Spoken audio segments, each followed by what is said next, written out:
আসসালামু আলাইকুম। সবাই কেমন আছেন? আজকে অনেকদিন পর একটা ছোট্ট ভিডিও দিচ্ছি।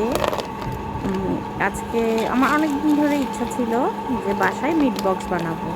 বাচ্চাদেরও একটা আবদার ছিল, ওরা বাসাতে মিট বক্স বানানো খাবে। তো এই তো গরিবের মিট বক্স বলা যায়। সসেস ছিল, চিকেন বল ছিল, নাগেটস ছিল, আর চিকেন ছিল ফ্রাই করা, আর ফ্রেঞ্চ ফ্রাই। ঘরোয়াভাবে আসলে যেভাবে বানালে বাচ্চারা পছন্দ করে আমি সেভাবেই চেষ্টা করেছি। এবং সসটাকেও আমি মেয়োনেজ যে সস সেটাকেও আমি বাসাতেই তৈরি করেছি। আহ, তো দেখতে থাকেন আমার ভিডিওটা, ছোট্ট ভিডিওটা। ভালো লাগলে শেয়ার দিয়েন, লাইক দিয়েন। আমার চ্যানেলটাকে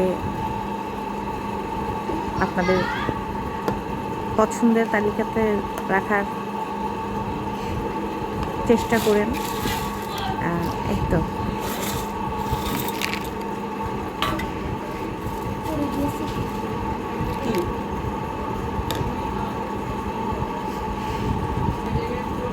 দেখতে মোটামুটি যেমনই হোক, খেতে কিন্তু অনেক মজাই হয়েছিল। বাচ্চারা খুব খুশি হয়েছে, আমি না বাচ্চারা খুশি থাকলে বেশি খুশি। আলহামদুলিল্লাহ, আলহামদুলিল্লাহ। আসসালামু আলাইকুম।